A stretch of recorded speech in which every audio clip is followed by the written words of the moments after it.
Fala galera, tudo bem com vocês? Bom, na aula de hoje falaremos sobre função quadrática ou função do segundo grau. Bom, para organizar a vida de vocês, na aula de hoje eu vou falar da definição, ou seja, lei de formação da função do segundo grau, e também da importância dos coeficientes que eu falo, A, B e C. Bom, para quê? Para que na hora que nós estivermos olhando os exercícios, pegar o enunciado e já matar com poucas contas a questão. A ideia toda é dar o quê? Agilidade, certo? Então não esquece, falaremos de quê? Coeficientes, da definição e a respeito do gráfico também. Tranquilo? Então vamos lá. Bom, a definição da função quadrática ou simplesmente função de segundo grau é y que é igual a x ao quadrado mais bx mais c. Ou simplesmente eu posso falar f de x que é igual a x ao quadrado mais bx mais c. Lembrando, se eu falo que pode ser representado por y ou por f de x, eu estou nada mais nada menos falando que f de x é igual a y. E por que sempre eu destaco isso? Porque quando aparece no enunciado que f de x é igual a y, ele praticamente está te falando de um par ordenado, em que ele tem x e que tem y. Beleza? Continuando. A, B e C são números reais. Porém, o A tem que ser diferente de zero. Por que mesmo? Ué, se o A for igual a zero, 0 vezes x ao quadrado, o x ao quadrado desaparece. E aí nós vamos ter o quê? Uma função do primeiro grau. Então, por favor, nesse momento, como nós estamos começando a falar nomes de funções, eu tenho que relacionar o nome à lei de formação. Função do primeiro grau, ax mais b. Beleza? Função do segundo grau, ax ao quadrado mais bx mais c. Com essas duas eu não tenho muito assim problema não, porque eu tenho certeza que vocês já olharam a função do segundo grau e perceberam que ela é muito semelhante à equação do segundo grau. Basta igualar a zero. Inclusive eu vou fazer isso algumas horas para poder encontrar as raízes da função. Beleza? Então tá. Mais uma coisa que eu não quero deixar de falar é a respeito dessa simbologia que vai aparecer. Então ele está falando que o seu exercício é de uma função em que você tem números reais e que quando você substituir esse valor de x na sua função, você vai encontrar números reais. De reais para reais. Domínio real, imagem também real. Beleza? Muito simples. Bom, a outra coisa que eu vou destacar para vocês é a respeito do gráfico da função. Esse gráfico de uma função do segundo grau vai gerar sempre uma parábola. Parábola é essa curva que a bolinha está fazendo aí com o rapaz chutando. E essa parábola pode ter concavidade voltada para cima ou voltada para baixo, dependendo do exemplo que eu for dar. Mas aí surge aquela situação. Como que eu sei que a parábola terá concavidade para cima ou para baixo? Eu tenho que observar o desenho? Falei, não. Se você observar a lei de formação, já está resolvido. Mas para você bater o olho na lei de formação e saber se a concavidade é para cima ou para baixo, é agora que eu vou destacar a importância dos coeficientes. E aí, mostrando a importância de cada coeficiente, eu tenho certeza que na hora do enunciado, nós vamos ganhar muito tempo e eliminar algumas contas que eu poderia ter feito a mais. Beleza? Então vamos lá. Bom, os coeficientes são A, B e C. Beleza? Primeiro nós vamos falar do A. Então lembra do meu slide anterior, da tela anterior? Aquela parábola tem concavidade voltada para baixo. E sabe quem manda nisso daí? É o A. Tanto é que tem dois casos, concavidade para cima ou concavidade para baixo. Beleza? Então, nesse caso aqui, primeiro caso, se o meu A for maior que zero, ou seja, positivo, a concavidade é para cima. Se o meu A for negativo, ou seja, menor que zero, a concavidade é voltada para baixo. Certo? Simples. Quem manda na concavidade? O A. Concavidade para cima, A positivo. Concavidade para baixo, A negativo. Mas tem que tocar no eixo X? Não, tanto faz. A ideia aqui agora, primeiro, é saber se a concavidade é para cima ou para baixo. E quem manda nisso? O valor de A. E é só isso, pão doce, que o A faz. o A também faz mais uma coisa.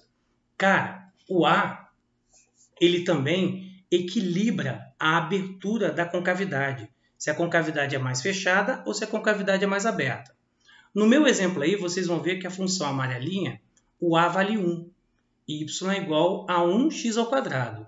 Vocês podem ver que eu deixei para lá o B e o C porque eu quero que vocês fixem no A, que é aquele que acompanha o x². A é 1. Então, nesse caso aqui, é o seguinte. Parábola fecha.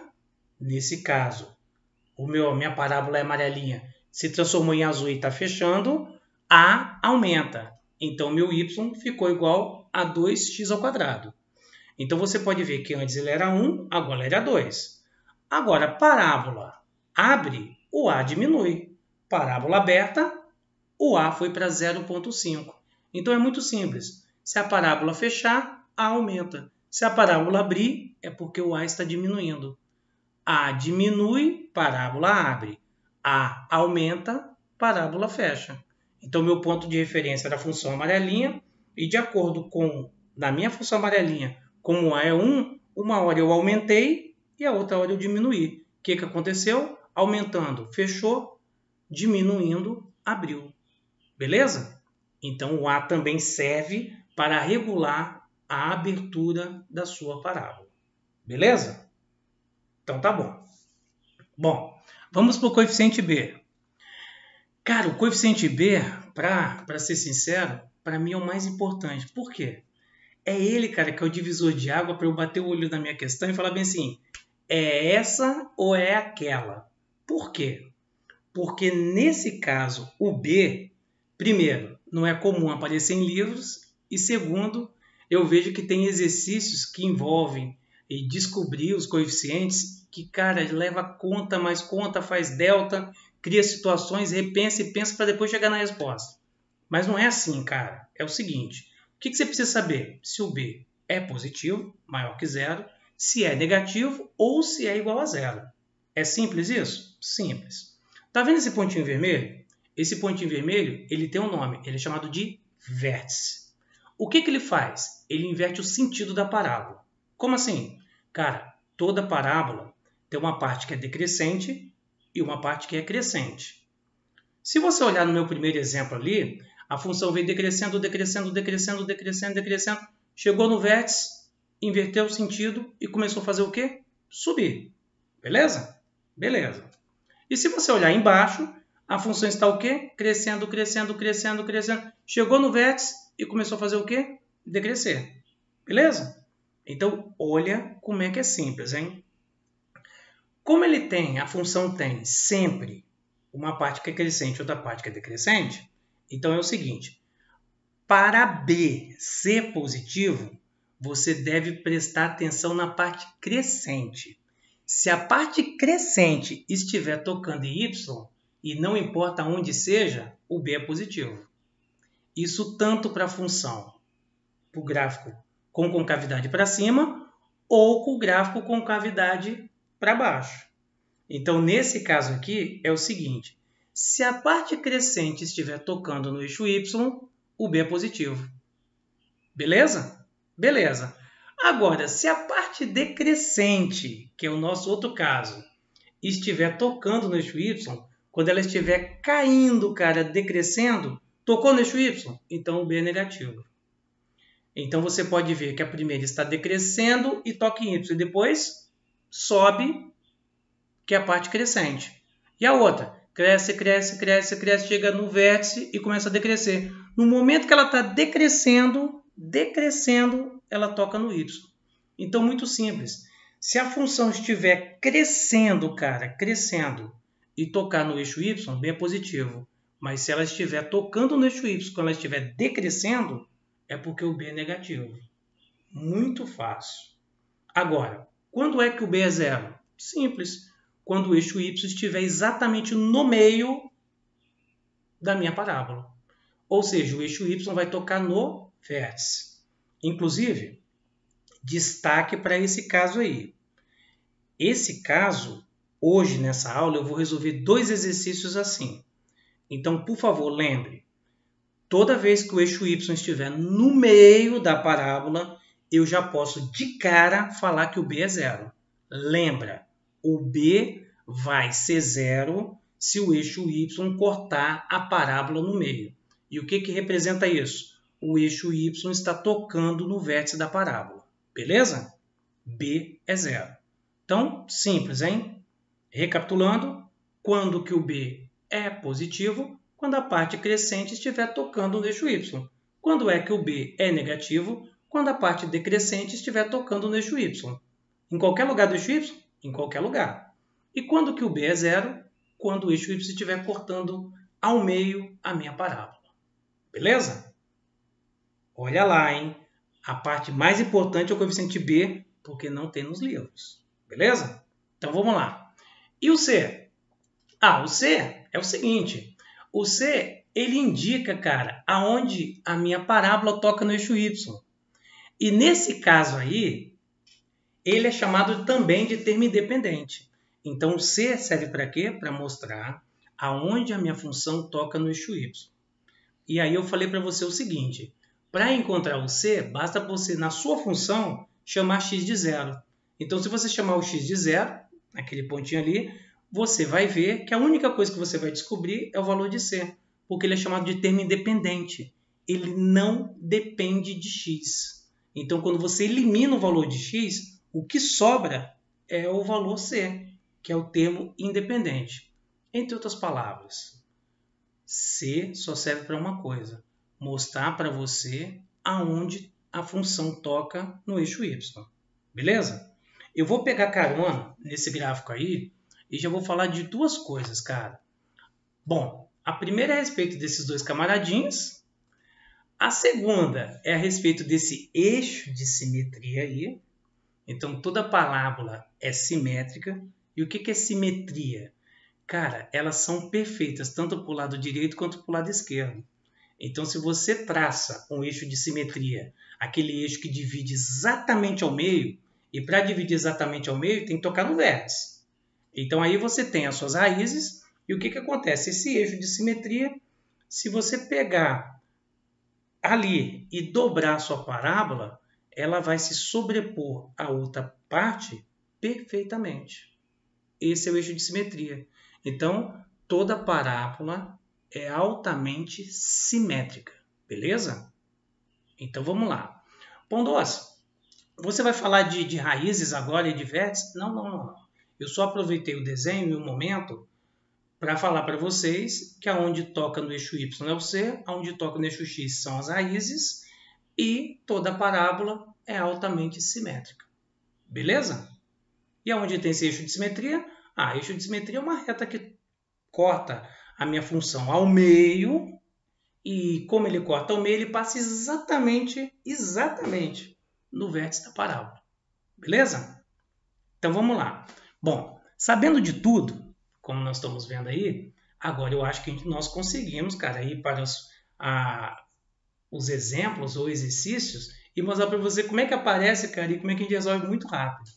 Então vamos lá. Primeiro exercício. Opa! O cara está me dando a função de segundo grau, aí me dá exatamente aquele lá. Ele não fala quem é A, quem é B, quem é C, ele só fala se é positivo, se é negativo, se é igual a zero, e está achando que a gente é bobo.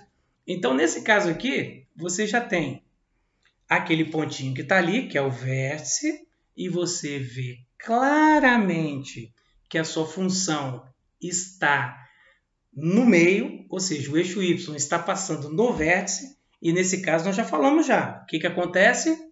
O B é zero. Então, se o B é zero, eu já cortei a letra C e já cortei a letra E. Beleza? Outra coisa. A concavidade dela é para cima. Então, o A tem que ser positivo. A positivo é A maior que zero. Então, de cara, eu já cortei a letra D e também já tinha cortado a letra E. Beleza? Bom, agora eu preciso saber de C.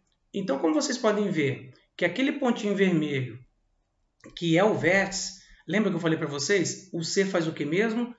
O C sempre vai indicar aonde a função toca no eixo Y. E como vocês podem ver, ela está tocando abaixo ali de X, cara.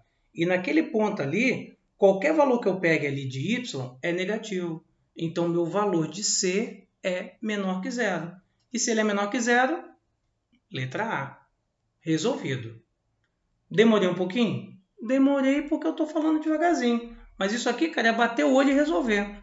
Aí quando você pega uma questão dessa, quando o cara não sabe o que é A, o que é B, o que é C, o que ele faz, o cara vai querer calcular delta, o cara vai querer falar soma e produto das raízes, o cara vai querer ficar viajando. E é besteira. Resolvi só analisando o gráfico. Tranquilo? Vamos analisar outro? Olha só. Aquele ali. Bom, pão doce, eu já saquei. Concavidade para baixo. O que acontece? A menor que zero. Show, cara. Perfeito. Outra coisa. Toda função tem uma parte crescente e uma parte decrescente. Isso, show de bola. E eu estou vendo ali que a parte crescente toca no eixo Y. Se a parte crescente toca no eixo Y, é porque o B é o quê? O B é positivo. Perfeito. Pão doce, outra coisa. Eu estou vendo que a minha função toca no eixo Y um pouquinho para baixo de x. Aonde? Cara, toca bem ali. Tá, então naquele pontinho ali, o C é positivo ou negativo? O C é negativo. Opa, então o C é menor que zero. Mas olha só, Pão doce, você tem que se ligar que o cara não falou dos 3, ele está falando de 2 em 2.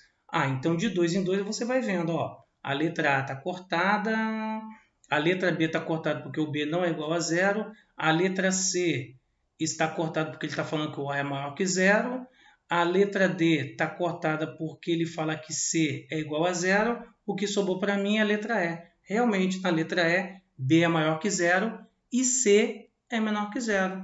Pronto. Acertei de novo. Tranquilo? Rapidinho. Por incrível que pareça, as duas são da UFMG. Mas, e outra coisa. Na UFMG, tem 4 só opções. Essa quinta opção aí, foi inventada. Então, na verdade, essa daí seria a letra D. Inventaram alguma outra aí. Beleza? Mas isso aí é só para dar 5 opções, para não perder o padrão. Tranquilo? Bom, continuando aí mais um pouquinho. Essa daqui é da Unifesp. Aí eu já destaquei o que é mais importante para a gente. Aí eu destaquei lá que CM é 16, a distância de C até M. O segmento AB vale 40, show de bola. M é o ponto médio. Em geometria eu entendi que o ponto médio é o que divide ao meio. E ele quer saber a altura do arco. Bom, e o que ele quer saber? A altura do arco. Não a altura agora que está ali, porque senão a resposta vai ser 16. Não é isso. Ele quer saber a altura do arco quando o ponto estiver, cara, a 5 centímetros de M. Então, quando ele estiver a 5 centímetros de M, tanto para a esquerda quanto para a direita, tanto faz, porque eles são simétricos, eu quero saber qual é a altura que eu consigo marcar. Beleza? Então tá. Vamos lá para a resolução. Bom, eu queria destacar para vocês o seguinte. Por favor, hein? Porque se você não prestar atenção, cara, e fazer desse jeito, você vai ter que usar forma canônica, forma fatorada, que eu nem falei ainda. Mas só pelo nome já assusta. Que quando eu for falar de lei de formação, eu vou falar de todas elas. Mas você vai ver que eu praticamente não uso. Eu gosto de usar o seguinte. Olha a dica. Toda vez que você tiver um gráfico avulso, o que é um gráfico avulso? É um gráfico que está solto, tá vendo? Você não sabe onde que é X e onde que é Y. Não está mostrando. É um gráfico avulso, tá vendo? Ó, ele está aí num plano, cara, qualquer. Eu não sei onde está X, não sei onde está Y. Então, por favor, toda vez que o gráfico for avulso, você não conseguir identificar aonde está o Y, onde está o X, segredo. Primeira coisa que você tem que fazer é colocar o eixo Y exatamente no meio. Então, ele estando exatamente no meio, indica que o B é 0. Esse é o segredo? Esse é o segredo. Então tá. Outra coisa que eu ganho, ali pelo menos naquela questão que eu ganho, é que quando eu coloco o eixo Y exatamente no meio, aonde o gráfico toca no meu eixo Y é o valor de C. E eu sei que a distância de M até C é aquele pontinho. Que aquele pontinho ali para mim é 16. Pronto. Eu acabei de descobrir quanto que vale o C da minha função.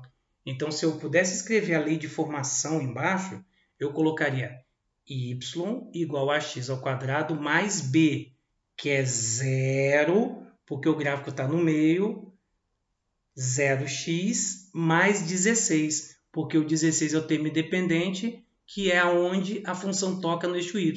E como eu sei que a distância de C até M é 16, então aquele ponto lá em cima, falando que o meu eixo x passa em cima de AB, é 16. Tranquilo? Cara, matou a questão. Sabe por que matou a questão? Se liga. Bom, o ponto que eu quero é aquele ponto ali, que eu quero saber a altura, quando a distância de M até aquele ponto vale 5. Então, aquele pontinho P que eu quero lá, que está lá em cima, é o ponto onde x é 5 e o y é o que eu quero saber. Lembra que a distância de A até B é 40? Se eu estiver dividindo ao meio, então eu tenho 20 unidades, tanto para a direita quanto para a esquerda. Então, só que uma é positiva e outra é negativa. Tranquilo? Aí ele falou que AB é 40, já dividi ao meio, e falou que CM é 16, que eu já tinha colocado lá em cima. Bom, outra coisa que eu sei, que se o y estiver exatamente no meio, qual é a lei de formação? Y é igual a x ao quadrado mais c. Beleza. Eu sei o valor de c? Claro que eu sei o valor de c, 16. O que você vai fazer agora, Pondor? O que eu vou fazer agora? Eu vou escolher um ponto, que eu sei o x e sei o y, e vou substituir exatamente nessa lei de formação. E o ponto que eu vou pegar é o ponto B, onde x eu estou vendo que é 20, e como está em cima do eixo x, o y é 0. Então, vou pegar aquele ponto 20 e 0 e substituir nessa função, que é a lei de formação. Então, você vai ver que eu vou substituir aonde y é 0 e aonde x que eu tenho ali, eu estou colocando 20. Fiz as contas, passei o 16 para o outro lado, 20 ao quadrado 400, vou dar uma simplificada, dividir tudo por 16, passando 400 para lá, e eu achei menos 1 sobre 25, que é o valor de A. Sem querer querendo, eu acabei de descobrir a lei de formação. Então, a minha lei de formação é menos 1 sobre 25x ao quadrado mais 16. O que eu quero mesmo? Eu não posso esquecer, né? Eu quero saber quanto que vale y quando x for igual a 5. Então, é isso que eu vou fazer? Sim. Aonde tem x eu coloco 5 e o que eu vou descobrir é o valor de y. Então, está ali substituindo. Pode olhar. Aonde tem x eu coloquei 5, 5 ao quadrado 25. Vou cortar 25 com 25, vai sobrar menos 1. Menos 1 mais 16. Pronto. Resultado, aquela altura que eu quero ali, que é o valor de y, é igual a 15. Resolvido. Qual é o segredo? Gráfico avulso, colocar o eixo y cortando exatamente no meio o gráfico da sua função. Só isso? Só isso. Pegou, você elimina exatamente um coeficiente e sobrando 2, no máximo que vai dar vai ser o quê? Um sistema. Por quê? Sistema de duas variáveis. Agora, se você coloca y igual a x ao quadrado mais bx mais c, cara, vai dar um sistema de 3 variáveis. E aí? Você está ferrado. Então, qual é o segredo? O segredo é colocar o eixo y ao meio. Tranquilo? Questão do Enem, cara. Se liga na questão do Enem. Questão do Enem muito bonitinha. Enunciado maravilhoso, o cara contextualizando, figura 1, figura 2, e papapá. Cadê figura 1, figura 2? Não, vou mostrar para você. Figura 1 e figura 2 está ali, uma figura que ele colocou ali de um lado e matematicamente ele colocou a figura 2 do outro lado. Beleza. O que ele quer saber? Cara, ele quer saber a medida da altura H. Mas deixa eu te falar uma coisa, Pondor, se aquilo ali é uma parábola, eu falei, Cara, se é uma parábola, aquela parábola ali é uma parábola avulsa, eu acho que é. Tem x ali mostrando? Não tem. Tem y? Não. É uma parábola avulsa, cara. Então, toda parábola que for avulsa, solta, no plano cartesiano, eu coloco o eixo y onde que eu quiser. E adivinha qual é a melhor opção? A melhor opção é colocar no meio. E uma vez você colocando no meio, você vai ver que aonde a função toca no eixo y é um valor de c. Só que o c, nesse caso, é a altura que eu estou procurando. Que é a altura o quê? H. Então, aquela altura H é o que eu estou procurando, que vai estar no lugar de C. Você já viu que ainda bem o cara já me ajudou. falou que quando é 4 metros a distância ali, a altura é 3, ou seja, tem um ponto 4 e 3. E aquele ponto que chega até lá no finalzinho que ele falou que é 5, que está no desenho, é o ponto 5 e 0. Adivinha o que vai acontecer? Eu já sei a lei de formação. B sendo 0, ó, y é igual a x ao quadrado mais c. O que eu vou fazer? Simplesmente, eu já sei que o meu c, como está lá em cima indicando, é o h, está ali. E como eu tenho 2 pontos, eu vou substituir esses 2 pontos nessa lei de formação. Qual lei de formação? Y é igual a x ao quadrado mais h. Então, substituindo. Agora, eu colocando no lugar de x 5 e no lugar de y 0. Segundo ponto, aonde tem x estou colocando 4 e aonde tem y estou colocando 3. Fazendo continhas. Fazendo continhas, eu tenho exatamente 0 igual a 25a mais h e tenho 3 que é igual a 16a mais h. Montei meu sisteminha, vocês sabem que eu adoro fazer isso, somar ou subtrair. Naquele caso, eu vou subtrair 0 menos 3 dá menos 3 e 25 menos 16 dá 9. Fazendo as devidas contas e simplificando, eu encontro que A é igual a menos 1/3. Acabei de descobrir a lei de formação. E uma vez eu descobri a lei de formação, eu não posso esquecer que eu quero saber o H. E se eu quero saber o H, eu preciso sumir com o x e com o y, de modo que fique só o h sobrando. Aí eu escolhi o ponto 5 e 0 para poder substituir na lei de formação. Mas poderia ser o 4 e 3? Poderia. Você pode ver que quando eu descobri o a minha lei de formação ficou y que é igual a menos 1/3 x ao quadrado mais h. Mas aí o que eu estou fazendo? Eu estou pegando o ponto 5 e 0 e aonde tem x eu estou colocando 5 e aonde tem y eu estou colocando 0. Poderia ser 4 e 3 com 12? Poderia. Qualquer ponto que estivesse aonde, cara?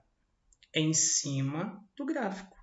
E aí vocês podem ver que 5 ao quadrado dá 25. 25 menos 1 dá menos 25. Aí deu menos 25 sobre 3. Passando para o outro lado, inverte o sinal. Pronto. A altura 25 sobre 3. Beleza? Muito tranquilo, muito rápido e muito fácil. O segredo é gráfico avulso, eixo Y tem que cortar no meio. Para quê? Para desaparecer com o coeficiente B. O B sendo 0, as contas facilitam, porque ela cai em quê? Substituição. E se cair em substituição, no máximo, resolver um sistema de 2 variáveis, que eu sei que vocês sabem de qual é salteado. Beleza? Bem, hoje a aula fica por aqui, porque tem mais coisas a desenvolver. Já dá para fazer alguns exercícios, vou colocar alguns no blog e vou sugerir uns da apostila. Ah, mas não dá para fazer todos não? Eu falei, não, cara, faltam mais algumas coisas para pontuar. E eu vou pontuar calmamente para você ir percebendo como é que funciona essa parte de função de segundo grau. A do primeiro grau, falei rápido. A do segundo grau eu preciso aguentar um pouquinho, porque os exercícios, alguns deles eu preciso que você comece a perceber a diferença com um do outro, para você ter as ferramentas para resolver. Então, um forte abraço a todos, bons estudos e fique com Deus. Abraço.